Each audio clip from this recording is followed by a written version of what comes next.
Hey guys, it's Timmy, and this is Pro Wrestling Unlimited as we are here with our Monday Night Raw review. It is the 22nd of April 2019, and I want to apologize for being late. I know it said we were going to go live at 8:30 like we usually do on Mondays, but as I was closing down all of my stuff, closing Photoshop and my video editor and everything, I accidentally clicked on the program to open for my, what's it called? Why am I blanking here? For my 3D software. And that software takes forever to open. So I had to wait for it to load. Then I had to wait for it to shut itself down. So that's what really took most of the time. Plus we uploaded a video. But that wasn't going to really hinder, me going late. I would have had that out anyways if I didn't have the issues of accidentally opening programs that didn't need to be open. But as far as tonight goes, let's talk Monday Night Raw. So let's see who is with us in the live chat let me reload it. For some reason, live chat just froze for me. Bear with me. But tonight's Raw, as we reload this, tonight's Raw is a very interesting show. We saw something that we really didn't expect to get so early. We saw a very weird Bray Wyatt program or segment or whatever you want to call it that we're going to talk about in a little bit. And other than that, there was just stuff on the show. It was literally just stuff. So, as we see who's here with us in the live chat, we've got Joe Decker, we've got Stefan Florence, we've got Timothy Bringar, hopefully I said that right. Got Samantha, Jason, George, John Cox. So, okay, we'll start with this. Garth Uvestein has a question. He says, so you're telling me they changed the name of Viking Experience and call themselves Berserkers? No. That's never what I said. So what was originally reported was that there was multiple names on the table for Hanson and Rowe, or Ivar and Eric. The one they went with last week was Viking Experience. We then learned that another name that was being pitched were the Berserkers. We never said that that's a name they're going to use. We said it was a name that was being pitched. We didn't know of any other names, and then tonight we'll learn that their new names are the Viking Raiders. Now, just because we didn't report that last week and we said Berserkers doesn't mean anything was wrong. That doesn't mean that was a false report. That just means excuse me, still got a bad cough. That just means that was something that was being pitched around, and this Viking Raiders name either wasn't pitched last week, or it was just something that nobody leaked out there, nobody talked about. So, we'll see. George John Cox, Nick is not the new guy. Nick's been with PW Unlimited off and on, more on than off, since July 2017. So he's not the new guy. But Monday Night Raw kicks off, and the announcers tell us there's going to be 2 triple threat matches. AJ, Joe, and Ray, Miz, Baron, and Drew. The winners will then meet in the main event, and the winner will go on to Money in the Bank to challenge for the Universal Championship. So then we get a 20-minute segment that was really a waste of time. Triple H comes out. Doesn't say too much. And then Seth Rollins comes out. Doesn't say too much other than the landscape changed on Raw. You've got new challengers. Then all 6 men that were going to be in the triple threat matches come out, and they all say the exact same thing. I'm here tonight, and I want to take on AJ Styles. I'm going to win the number 1 contendership, and I am going to challenge AJ Styles. It was just a variation of that every single time. And that was it. Seth then grabbed the mic and said, okay, I'm ready. Who wants to step up? That was it. Like, what? We wasted 20 minutes on 6 guys coming down, not counting Triple H and Seth, and saying the exact same thing, just tweaked a little bit for their character. Like Miz was like, I'm gonna win tonight, and I'm gonna challenge Seth Rollins in the most must-see match for the Universal title ever. It's like, really? This was such a waste of time. So then the show kicks off with the first match being the first triple threat match. This match goes 17, almost 18 minutes. Excuse me. So this was AJ Styles, Rey Mysterio, and Samoa Joe. Styles and Mysterio traded shots early while standing on the top rope at one point when Joe ran up and gave both men a back suplex. Whew, that looked pretty good. Match was about 12 minutes old when the second commercial did cut. Styles then gave Joe a Pele kick. Then Mysterio dropped Styles on the middle rope. Mysterio gave Joe a 619, but Styles caught him off the top and powerbombed him onto Joe. He then gave a Styles Clash to Joe. Styles then pinned Joe for the victory. Very fun match. AJ, now moving on to the main event of the night. Going forward, they showed clips of John Cena hosting the Ellen Show. We then had Naomi versus Billie Kay. Of course, Naomi comes out, does her normal entrance. The Iconics come out and do their annoying entrance.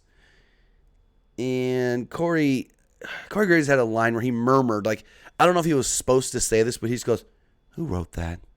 Like, he murmured it, like, almost said it under his breath. And like, ooh, Mike picked that one up, buddy boy. So, there wasn't much to this. Match was a minute and a half long, and Naomi did win with a sunset flip from the apron into the ring, onto Billie Kay. Flash pin 1, 2, 3. Match went a minute and a half. And my first thing was, uh-oh. We've been seeing a lot of short women's matches, like 90 seconds or less. Are we going to Give Divas a chance again? I hope not. I hope they wise up and we get longer matches. Because I think, let me see something. The Becky match. Becky. That match went 8 minutes, so that's not bad, but that's Becky Lynch. Of course, Becky, Charlotte, they're going to get the longer matches. Going forward, we got the second triple threat match with The Miz, Drew McIntyre, and Baron Corbin. So Corbin and McIntyre were working together early before Corbin turned on McIntyre and clocked him with a heavy right. Miz eventually fought back on both men. It's weird seeing babyface Miz fire back. It really was. He used some yes kicks, and they're really now the Miz kicks. They're just the Miz kicks now. They did a spot where McIntyre set up Miz for potentially a Samoan drop off the ropes, but then Corbin slipped under and powerbombed them. Basically, Miz took the Samoan drop off the top, and McIntyre took a powerbomb. After commercial break, Corbin and McIntyre were trading blows outside the ring when Miz leaped off the top and knocked them both down. Miz really trying to step it up here. Later on in the match, Miz tossed Corbin from the ring. McIntyre then nailed Miz with a Claymore kick. Corbin jumped back in, tossed McIntyre out of the ring, and stole the pin, making his way to the main event. So going forward, Charlie Caruso then interviewed AJ Styles backstage. As we saw, it kept flashing to the ring with Baron Corbin listening, watching on the big screen. Styles says he wasn't worried about Corbin. Styles noted that Corbin likes to list his accolades, being a two-time U.S. champion and retiring Kurt Angle. Styles said he's also a two-time U.S. champion. But on top of that, he's a two-time WWE champion and the longest reigning champion in SmackDown history. He said, and while he didn't beat Kurt Angle on a regular basis, I beat Jim. He said, let me rephrase that. He then says, no, I didn't beat Kurt Angle, but on a regular basis, I beat up John Cena. Styles said, we would hear the same thing tonight that we're going to hear at Money in the Bank. And your winner of this match, the phenomenal AJ Styles. So then Sami Zayn comes out for a promo. And basically, Sami Zayn's character to me is nothing more than a rib on all the people that want out of WWE. He talks about how bad it is to be in WWE. How he's happier when he's gone, when he's away, when he's on vacation, when he's hurt, when he's injured. He says WWE is a toxic environment. But maybe not because of corporate, because of the fans. And he goes on to belittle the fans. He showed a bunch of pictures of him while he was out injured doing a bunch of different activities and his worldly travels. He then suggested that the fans should all take a trip. That's right. You can all go to hell. And then he left. I was like, what was this? It really, when he was doing the whole WWE is a toxic environment. Corporate doesn't know how to treat people. I'm happier when I'm away. And even when I was hurt, I'm like, they're really sticking it to these people that want out of their contract. So going forward, we got a really good match between Cedric Alexander and Cesaro. Match went about 6.5 minutes. Cesaro came out to the Bars music. He did his, and then the Sheamus music, however it goes. So they stated that Cesaro's on Raw, but we don't know what's going to happen with Sheamus. Right now, everyone's trying to state that, oh my God, the Bar's broken up. What's that going to mean for the Bar? Cesaro on Raw, Sheamus on SmackDown. We don't know that yet. Sheamus is out of action right now with a concussion, and for all we know, when Sheamus is cleared, he could pop back up on Raw with Cesaro. Especially with Cesaro still using the same music. The Titantron was a little different, but still using the same music does lead me to believe that the Bar may not be split up. So they really played the big man, little man story here in this match, with Cesaro being the more powerful and Alexander being the more quick, but not much more quick. There was a lot of spots where Alexander would try to lift Cesaro, but Cesaro was just too big for him, which really is weird because honestly, Cesaro might be taller than a lot of the guys on 205 Live, but he doesn't look a lot bigger. I think, let me look this up really fast. Cesaro is, what's his height and weight? Cesaro is, come on, Google, 230, 265. So I guess he's almost 20 pounds more than the guys on 205 Live. But you would think that if Cedric Alexander's goal is to beat guys that weigh 205 or less, then he's going to be lifting weights way heavier than that. So him having issues picking up Cesaro was very weird, especially when later in the match he nailed him with a super smooth Michinoku driver. Alexander then nailed a dive to the outside, then tossed Cesaro back into the ring. He went for a springboard off the top rope, and Cesaro caught him with a devastating European uppercut, pinned him, 1, 2, 3, Cesaro gets the victory. But I think both men, even in losing, Cedric Alexander looked so good in this match. After the match, Charlie Caruso interviewed the Usos. They ran down all the different tag teams on Monday Night Raw. When they got to Lucha House Party, there was a weird line where they go, at the end of the party, you shouldn't drink and drive. And Jay looked right at Jimmy. Jimmy kind of looked back like, what was that for? Like, they made fun of themselves. Because, Jimmy got in trouble he wasn't drinking and driving. Naomi was driving, not drunk, but he was drunk and rested. Either way. They were then interrupted by the Revival. Revival come to them and they go, you may have had fun over there on SmackDown, but Raw's the land of the top guys. When the cameras panned back out from zooming in on the Revival, they showed the Usos were pretending to be asleep. The Revival was like, hey, wake up. And the Usos go, they said something about they've had SmackDown on lock, but now Raw's going to learn what it is to be in the Uso penitentiary. And then next we got the Viking Raiders against Lucha House Party. Match never really even was a match. So Viking Raiders come out. They're still Ivar and Eric. I don't know who was thinking Ivar and Eric. Why did you need to change their names? I get maybe they don't want to say War on the main roster, War Raiders. But, Viking Raiders, I guess it's better than Viking Experience. So Lucha House Party comes down for their entrance. They're doing their whole thing, pandering to the crowd before they were attacked by the Viking Raiders. So during the replay of the match, Corey Graves says the Viking Experience. And my first thought was, ooh, did Corey mess up? Did Corey accidentally call them the Viking Experience? But then I realized their finishing move, the Fallout, I think it's the Fallout. Whatever their finishing move is, It's now called the Viking Experience. So the Viking Raiders giving their opponents a Viking experience. Dumb. They basically just murdered Lucha House Party, and then they cut to the back. They cut to Hawkins and Ryder watching. And Sarah Schreiber interviewed them really quickly, stating, what are your thoughts on the Viking Raiders? What are your thoughts on them and what they just did to Lucha House Party? And they're like, we've seen it. It's competition. We knew that things were going to change. And then they go, but we've been here for a decade. They're new. They've only been here for a week. So NXT, don't count. Before NXT, don't count. Former ROH Tag Team Champions. Former IWGP World Heavyweight Tag Team Champions. None of that counts. They're brand new guys that have only been wrestlers for 2 weeks.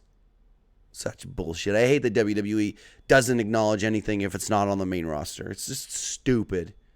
Because, honestly, Viking Raiders, even if they haven't been around, quote-unquote, as long as Hawkins and Ryder, they're still better.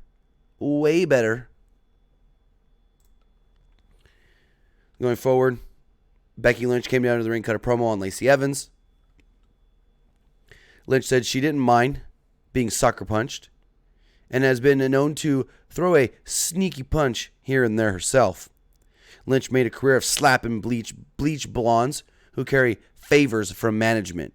Then she goes, then she had the gall. They had the gall to have her go out there and say, while I'm out here looking for a fight, she's in the back, wink, wink, further in her career. And I'm like, wow.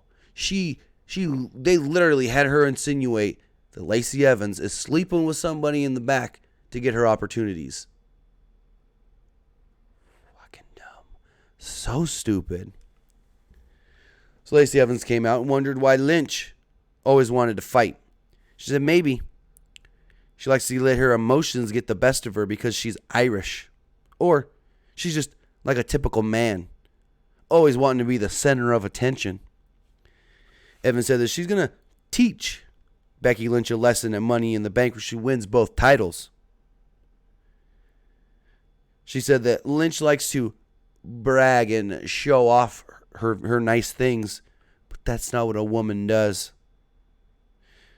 So last week, they made it sound like Lacey Evans was the number one contender for the Raw tag team titles. But this week, both titles are on the line at Money in the Bank, and it has been confirmed on WWE.com that both the Raw and SmackDown Women's Championships will be on the line. So I do expect Becky to walk out victorious.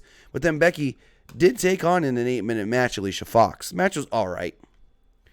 Lynch was in control for most of the match. After a break, Lynch hit 2 exploder suplexes and applied the disarmer submission for the victory. Before Lynch could even break the hold, though, Lacey Evans got into the ring and hit her with a woman's right. Lynch slowly got to her feet, and as she turned around, she was slapped right across the face by Lacey Evans.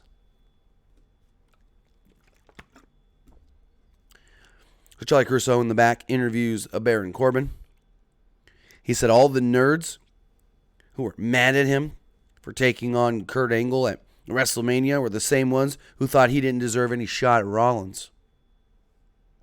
He said Rollins would pay for making his life a living hell when he was general manager. He said if it wasn't for Rollins, he'd still be the general manager. Caruso asked if he was looking past AJ Styles, and he chuckled and said, heck no, I'm looking right through AJ Styles. So then, in another change to a superstar, Robert Roode, no longer Bobby Roode, shaved off the full beard. Now he only has the mustache, making him look like Silas Young. Excuse me. He says that he wants to be more respected here in the WWE. And so he's now going by the name Robert, because Robert is a more respectable name. Didn't really explain much more of the name change. He also said that he was shedding some dead weight in Chad Gable. He said Ricochet reminded him of Gable, but they were both missing that one thing that made them glorious. So the match It was an all right match. Match went about 11 minutes, but there's not much to talk about in this match. Just a typical, a Raw match where in the end, Roode did avoid a 630 attempt. He then drove Ricochet into the turnbuckle and followed it up with a glorious DDT for the victory. Ricochet, now a singles guy and already getting beat on Monday Night Raw. All right, guys, are you ready for this? So, I think we're just going to commercial. And all of a sudden, we get this logo that says Firefly Funhouse.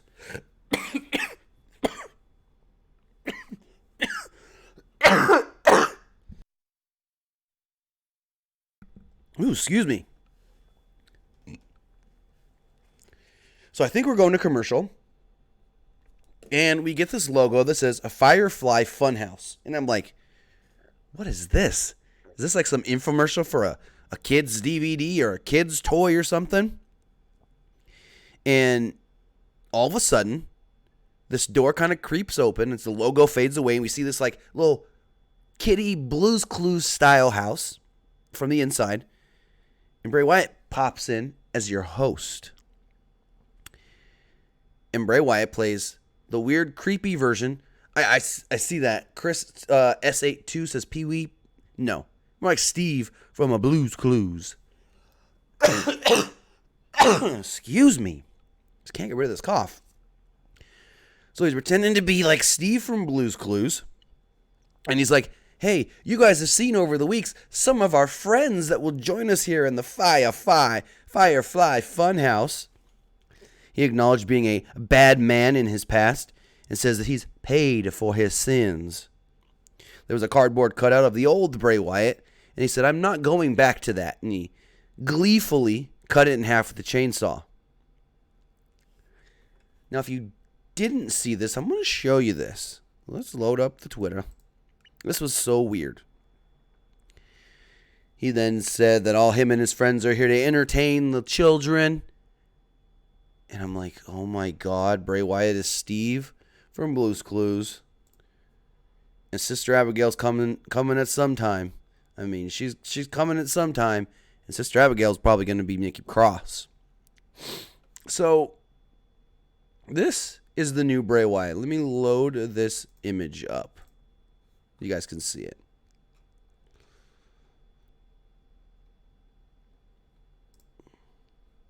Hold on. That's the new Bray Wyatt. Firefly Funhouse. Now, I don't know how long this is going to last. How long this is going to be on the main roster. Let me like, he's supposed to be Creepy Steve, as we see in this. Why can't I get it to load? Never mind. I was going to load up another little video deal of it, but it's weird. Super weird. Bray Wyatt is now a children's show host. I don't even know what to think of this, but yeah. Firefly Funhouse. Wonder how long it lasts. It's very interesting, very weird, very odd. Certainly something different that we haven't seen, especially from Bray Wyatt. And also, I know he was wearing the long sleeve sweater and whatnot, but Bray looked to be in better shape than we may have ever seen him in the WWE. So that's good too. His face looked not as round. His arms looked more like muscular than they usually do. And his torso area also looks slimmed down. So we'll see how this all goes. But Firefly Funhouse, ooh, it's going to be an interesting ride, folks.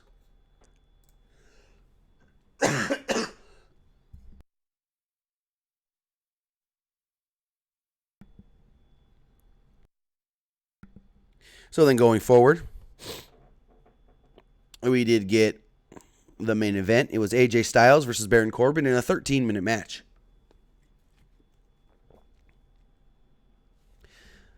Again, like most of the matches tonight, there was a lot of meh to talk about. There was some okay stuff at the beginning, and then you talk about the end because the ends were actually pretty good. Corbin hit a deep 6 for a 2 that really looked like a deep 12 because he really got AJ with that one. He followed up with the clothesline and set up the end of days, but AJ reversed it into a calf crusher. Corbin countered by slamming AJ's head into the mat. You probably learned that by watching the Brock Lesnar match.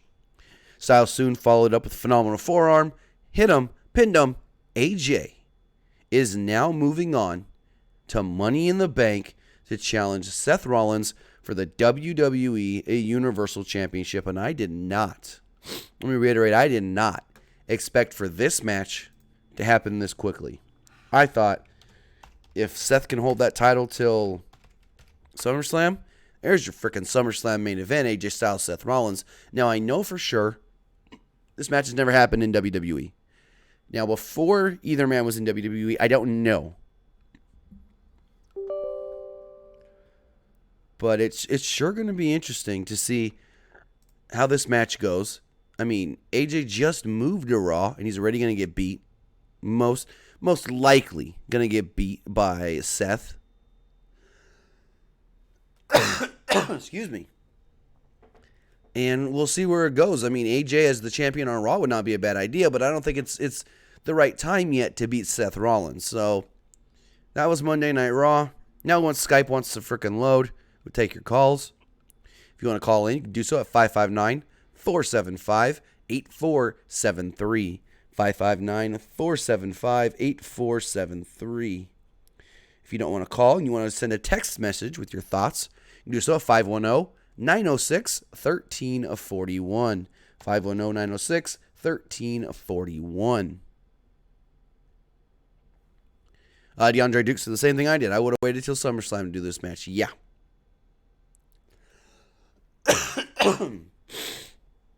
Gregory Benson says, I thought Drew and AJ at Money in the Bank. That's being advertised for Extreme Rules, which is 2 months from now, which is 3 pay-per-views down the line.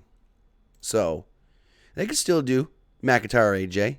That's just going to be well down the line.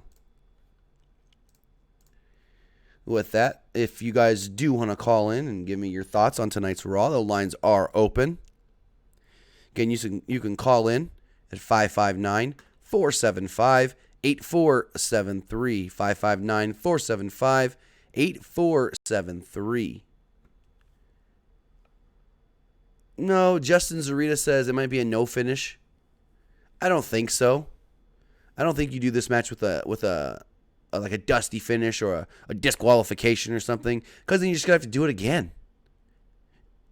And it's like, no, because if you're gonna do it again, then AJ's got to win the second one. He's got to take the title from him.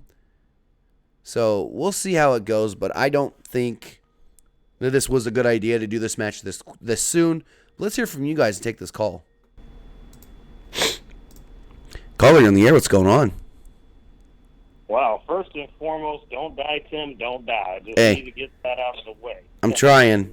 I've been sick for a while. Yeah, I'm over most of it. I was going to say, I know you've had better days, but I know you're going to get through it. So I just wanted to get that out and Thank you. Out of the way. But anyhow, I got to say, as far as the Bray Wyatt thing, I actually could see that lasting, and it actually attributes to the point that you made. He looks like he's in the best shape he's been in since being with the company, and that goes back to being Husky Harris. Yep. Especially being Husky Harris. I mean, that's just my take on that.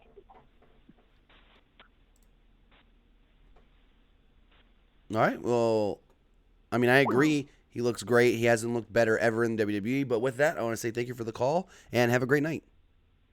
All right, you too.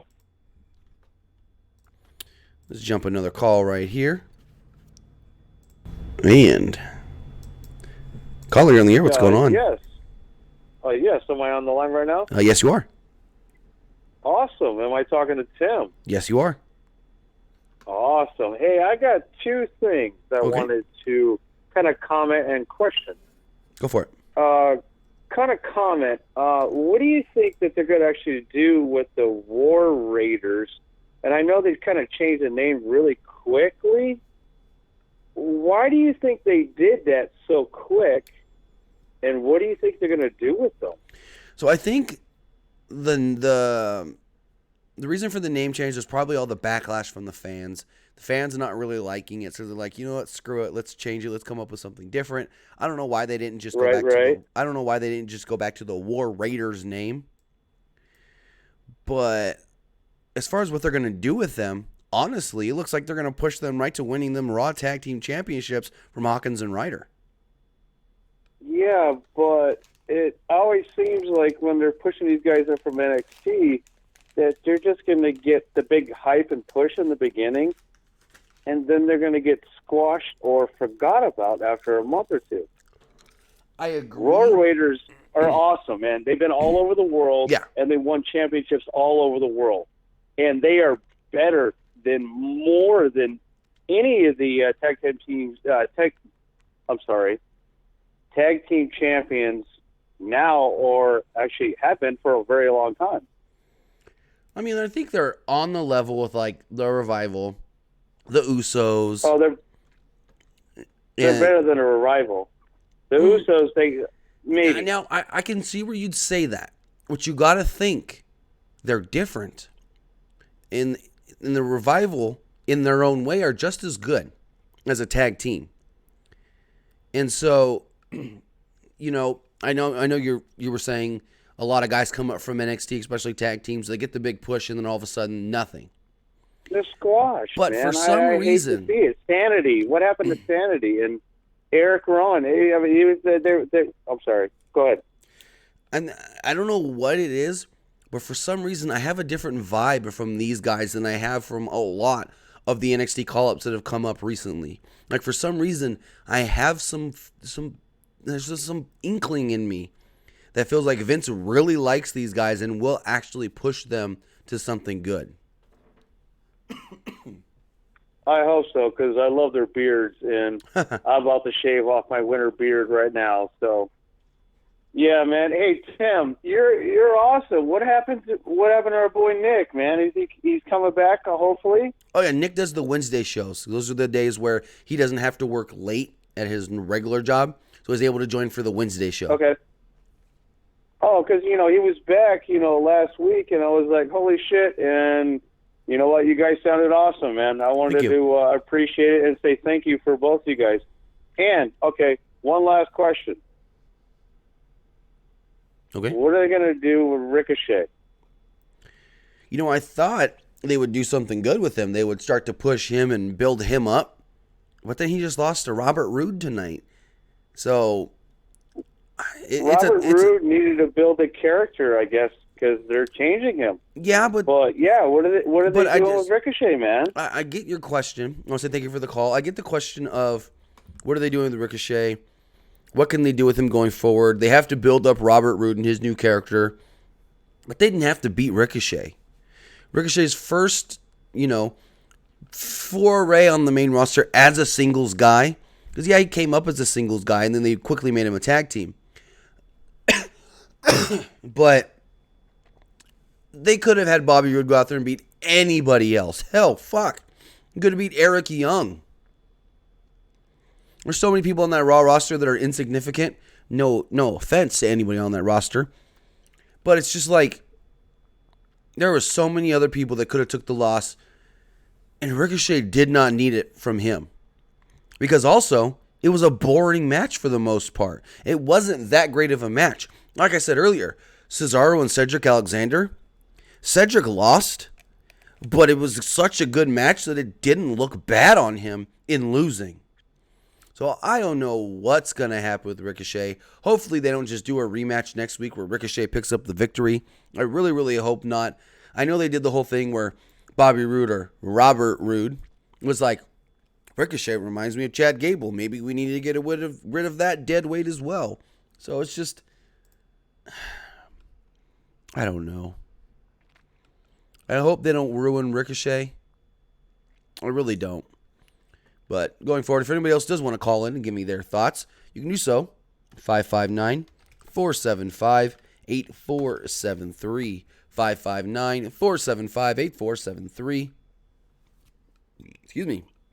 You can also text into the show at 510-906-1341. Just looking at the live chat here.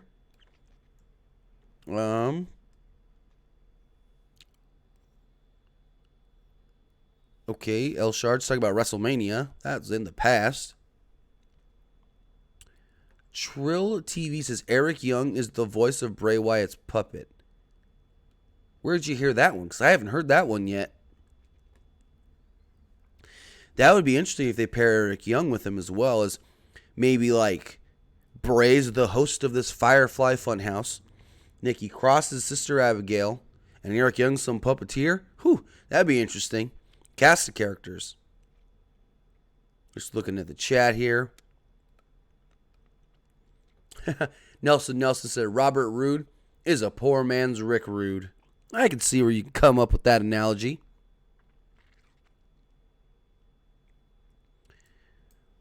Eric Tate says, where was Braun Strowman tonight? I don't know, and honestly, it wasn't bad to keep him off the show. I always think NXT does this perfectly, where you don't need to have every guy on every show. Hell, in NXT, the champion's not even on every show. So it's like, sometimes you don't need every guy on every show, and it's actually sometimes better because you don't see a guy for 2 weeks, and then you're like, ooh, I haven't seen Braun. Cool, let's see what he does tonight. You get more interested because you haven't seen him in a couple weeks. Lord John Cox says, hey, you can see the Bray Wyatt thing on YouTube. Yes, they uploaded the whole promo or video package, or they're going to call it, to their YouTube channel. Trill TV says, where's AOP? One of them is injured. I think it's Razor who was injured. And as soon as he's cleared, ready to come back, boom, they'll be back on Monday Night Raw. But if we don't have any more calls, any more text messages, we'll wrap the show up tonight. I want to say thank you for everybody for listening, either live here on YouTube or who listens later, either watching here on YouTube or on iTunes. Make sure to hit that bell notification down below and turn the bell on so you actually get notifications. YouTube actually put out a pretty interesting video recently stating that when you hit the bell, it only gives you limited notifications. You actually have to click it and set the settings of the bell for show all notifications. So, just want to say go for that.